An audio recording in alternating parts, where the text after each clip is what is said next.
$120. In some markets, that's the price for a single pound of Copper River King salmon. It's a figure that sounds more like a high-end steakhouse bill than a grocery receipt. They call it the Wagyu of the Sea, a title earned not by marketing, but by a brutal biological necessity. So, what exactly makes this fish the Wagyu of the ocean, commanding a price 10 times higher than the salmon in the next bin? Is it the rarity, the danger of the hunt, or the sheer physics of the river?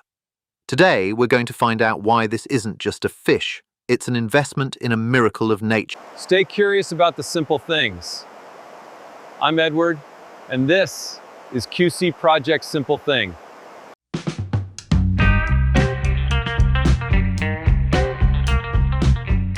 To the world, it's a king salmon or Chinook, one of the 5 wild Pacific salmon species roaming the icy waters of Alaska. But in the upper echelons of the culinary world, the name Copper River King carries an entirely different weight. People call it the Wagyu of Salmon, and that's not just a clever nickname, it's a biological statement. What you see behind the glass, that deep, almost impossible red marbled with ivory fat, isn't just a fillet. It's high-octane fuel, packed into a single body for one of the most punishing migrations on Earth. This isn't just a color, it's a signal. It tells a story of a fish that spent years feasting in the open ocean, storing every nutrient and every drop of omega-rich oil into its very fibers. Chefs revere it because of how it behaves under heat. While other salmon might dry out or flake away, the Copper River King stays buttery and resilient. A touch of salt and a lick of flame is all it takes to unlock a texture that feels more like velvet than fish. It's a premium ingredient finished by nature long before it reaches the kitchen. But as exquisite as it tastes, sensory pleasure is only the invitation. To truly understand the price tag, you have to look past the plate and into the brutal journey the fish must endure, and the risks humans must take to harvest a miracle. Most salmon only worry about reproduction, but its struggle defines the Copper River King. This isn't a swim. It's a 300-mile inland siege. To reach its spawning grounds, this fish must fight against a crushing glacial current, climbing thousands of feet in elevation through waters so cold they would paralyze a lesser creature. It is the single most punishing migration on Earth, and this struggle is precisely why the flavor is born. When you taste that legendary buttery texture, you aren't just eating fat. You're tasting a biological insurance policy. Before the fish ever touches fresh water, it enters a state of aggressive feasting. Fat isn't an extra, it's high-octane fuel, packed into a single body for the final sprint. The moment they hit the river, their bodies stop eating and pivot entirely toward reproduction. The only way to win this fight is to arrive heavy, banked with every drop of energy they've ever gathered. So, that unmatched rich color and texture, it's not marketing. It's the literal aftertaste of a survival plan. You are tasting what the fish banked for the hardest journey of its life. In an era of instant gratification, the Copper River King is a stubborn exception. It doesn't follow a corporate schedule. It answers only to the river. Nature grants us a narrow, unpredictable window, a mere 3 to 6 weeks, making it the first wild salmon of the season. We can circle mid-May on our calendars. But the river doesn't keep an appointment. It opens when it's ready, and not a second sooner. This brief opening creates a domino effect of urgency. Demand doesn't just grow, it explodes into a few short weeks. Every day without a catch isn't just a quiet day. It's a lost opportunity that can never be recovered. Because these kings are the first to arrive, they hit a market that has been starving for authenticity all winter. This early season fever doesn't just highlight the scarcity, it weaponizes it. When the entire world wants the first run at the exact same moment, the price doesn't just rise, it learns to climb. You aren't just paying for the fish, you're paying for the privilege of being there when the window finally opens. In most fisheries, effort is linear. You go out, you work, you bring back a catch. But the Copper River Delta doesn't play by those rules. It is a restless, shallow landscape where the ocean never seems inclined to forgive. To find the kings, fishermen must push their boats into the danger zones, the shallow waters where waves break harder and the margin for error vanishes. Here, the weather isn't just a backdrop, it's a physical weight, louder and more dangerous than anywhere else on the coast. But the environment is only half the struggle. Even in the heart of the season, the kings are a ghost in their own home. They are vastly outnumbered by sockeye, a smaller slice of a much larger movement. You can do everything right, read the tides, brave the storms, and still return with empty nets simply because the fish chose a different path. This is why the Copper River name carries such weight.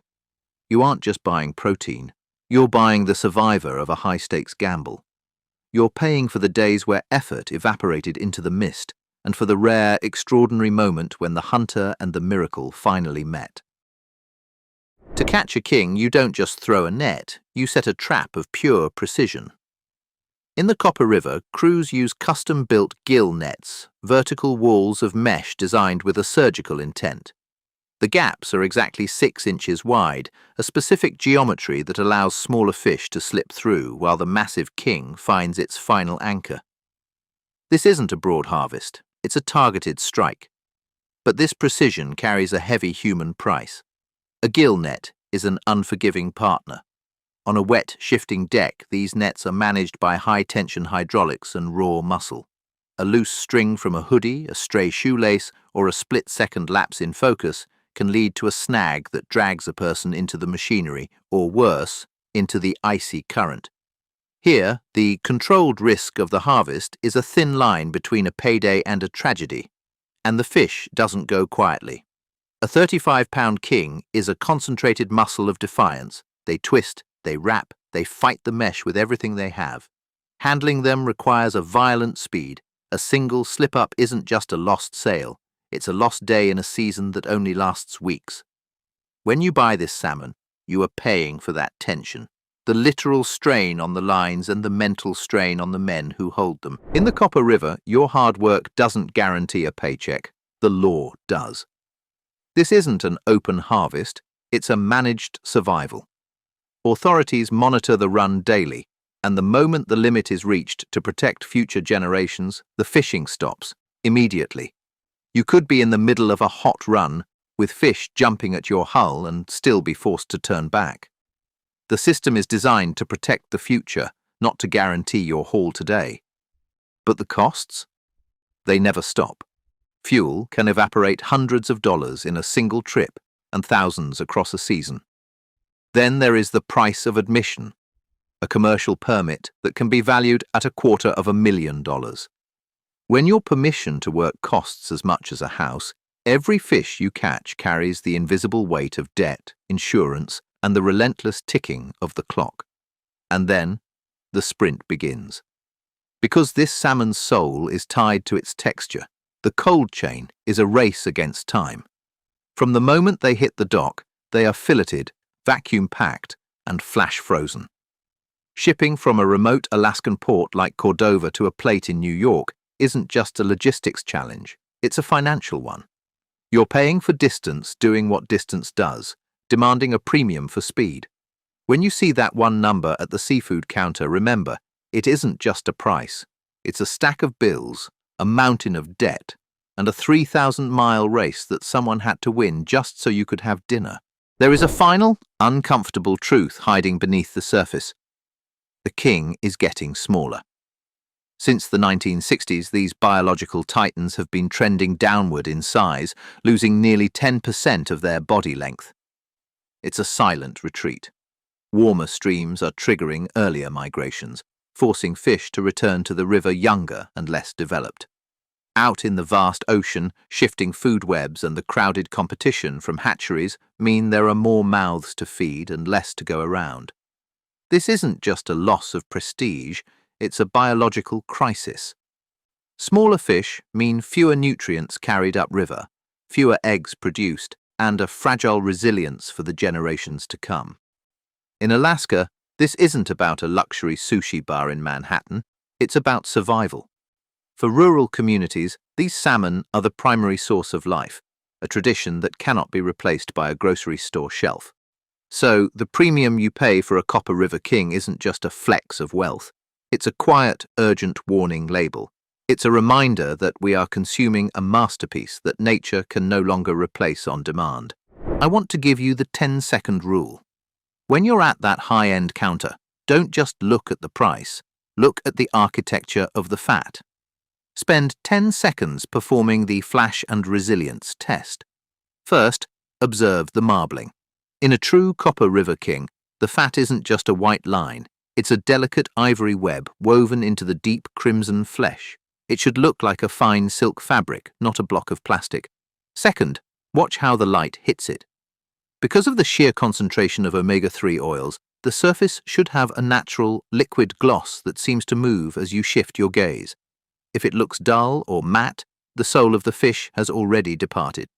In those 10 seconds, you aren't just buying dinner, you're auditing the results of a 300-mile survival sprint. If the marbling is tight and the gloss is alive, you've found the miracle. If it looks tired, the price is just a number without a story. So, when you see that triple-digit price tag, remember, you aren't just paying for protein. You are paying for a 300-mile survival sprint through glacial ice. You're paying for the $250,000 risk a fisherman took before he even started his engine.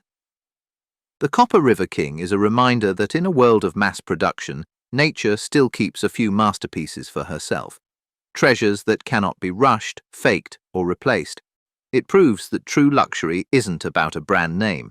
It's about the raw, unfiltered cost of being extraordinary in a relentless environment.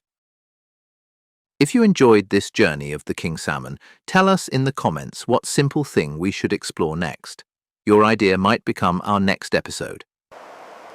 I am Edward, and this is QC Project Simple Things. Thank you for watching. Subscribe and turn on notifications so you don't miss the simple things in everyday life. Because what you see is never the whole story. There's always something deeper beneath the surface. See you in the next one.